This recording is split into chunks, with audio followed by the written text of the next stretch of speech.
Assalamualaikum warahmatullahi wabarakatuh. Saya Ulfatul Fuadiah, Prodi Pendidikan Bahasa dan Sastra Indonesia, NIM 22344111028. Di sini saya akan menjelaskan sekilas tentang evaluasi pembelajaran mengenai penilaian berbasis kelas. Pengertian penilaian berbasis kelas.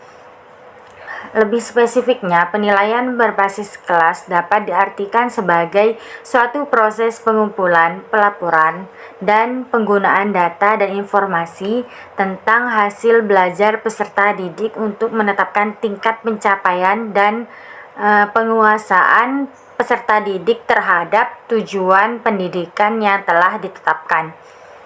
Dalam implementasi penilaian berbasis kelas, guru harus menerapkan prinsip-prinsip penilaian berkelanjutan, bukti-bukti autentik, akurat, dan konsisten sebagai akuntabilitas publik.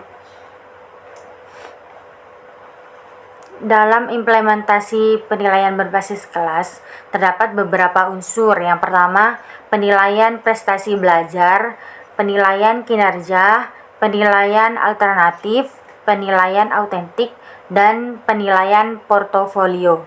Selanjutnya, tujuan dan fungsi penilaian berbasis kelas. Tujuan umum penilaian berbasis kelas adalah untuk memberikan penghargaan terhadap pencapaian hasil belajar peserta didik dan memperbaiki program dan kegiatan pembelajaran. Fungsinya yaitu yang pertama, membantu peserta didik dalam mewujudkan dirinya dengan mengubah atau mengembangkan perilakunya ke arah yang lebih baik dan maju. Yang kedua, membantu peserta didik mendapat kepuasan atas apa yang telah dikerjakannya. Yang ketiga, membantu guru menetapkan apakah strategi, metode, dan media pembelajaran yang digunakannya itu telah memadai. Yang terakhir yaitu membantu guru dalam membuat pertimbangan dan keputusan administrasi. Objek penilaian berbasis kelas.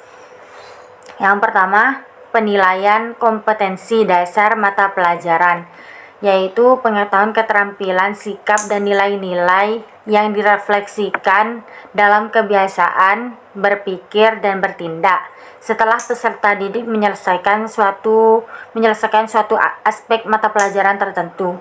Yang kedua, penilaian kompetensi rumpun pelajaran, yaitu pengetahuan, keterampilan, sikap, dan nilai-nilai yang direfleksikan dalam kebiasaan berpikir dan bertindak yang seharusnya dicapai oleh peserta didik setelah menyelesaikan rumpun pelajaran.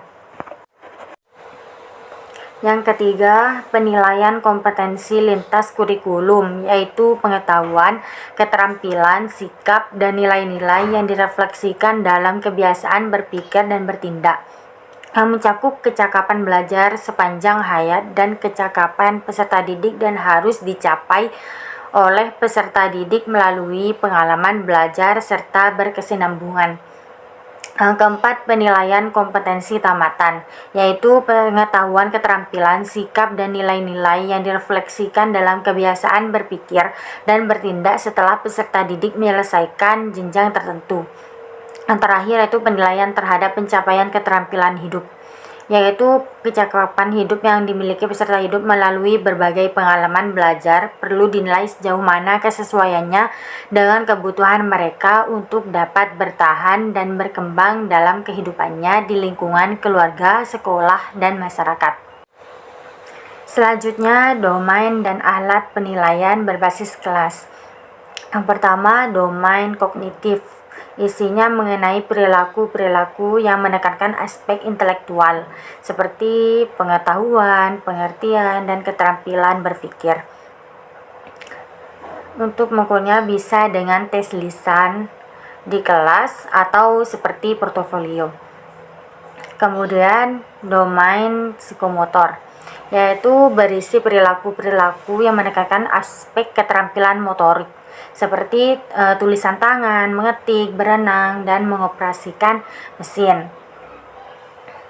Alat yang digunakan untuk mengukurnya itu tes penampilan atau kinerja yang telah dikuasai peserta didik. Selanjutnya, domain afektif. Yang ini bertujuan mengetahui perilaku-perilaku yang menekankan aspek perasaan dan emosi misalnya terhadap minat, sikap, apresiasi, dan cara penyesuaian diri. Ada 5 kategori utama afektif, dari yang paling sederhana dari yang paling kompleks, yaitu penerimaan, tanggapan, penghargaan, pengorganisasian, dan karakterisasi berdasarkan nilai-nilai dan inteliansi.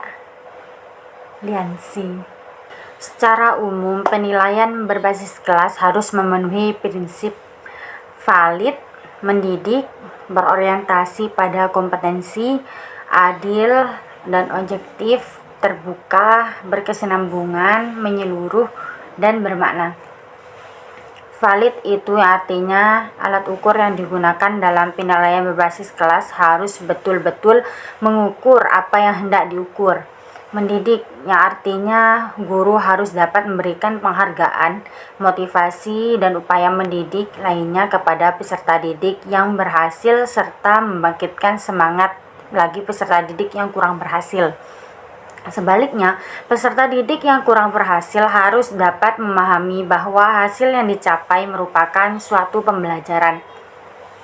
Berorientasi pada kompetensi juga dan adil dan objektif. Berkesinambungan artinya penilaian berbasis kelas tidak hanya dilakukan pada akhir kegiatan pembelajaran saja, tetapi harus dimulai dari awal sampai akhir pembelajaran. Terencana, bertahap, dan berkesinambungan, menyeluruh, dan bermakna. Manfaat hasil penilaian berbasis kelas bagi guru. Penilaian berbasis kelas bermanfaat untuk mengetahui kemajuan dan hasil belajar peserta didik, mendiagnosis kesulitan belajar, memberikan umpan balik untuk perbaikan proses pembelajaran, melakukan kenaikan kelas, dan memotivasi peserta didik untuk belajar lebih baik. Bagi orang tua, penilaian berbasis kelas bermanfaat untuk mengetahui kelebihan dan kekurangan peringkat anaknya di kelas, memberikan bimbingan, dan merangsang orang tua untuk menjalin komunikasi dengan pihak sekolah dalam rangka perbaikan hasil belajar anaknya. Bagi peserta didik, penilaian berbasis kelas ini bermanfaat untuk memantau hasil pencapaian kompetensi secara utuh, baik yang menyangkut aspek pengetahuan, keterampilan, sikap, dan nilai-nilai. Selanjutnya, jenis-jenis penilaian berbasis kelas. Ada tes tertulis, tes perbuatan, pemberian tugas, penilaian proyek, penilaian produk, penilaian sikap, dan penilaian portofolio. Berikut seperangkat alat penilaian dan jenis tagihan yang dapat digunakan dalam penilaian berbasis kelas, antara lain seperti kuis, pertanyaan lisan di kelas, ulangan harian, tugas individu, tugas kelompok, ulangan semester, ulangan kenaikan kelas, laporan kerja praktikum, atau responsi ujian praktik.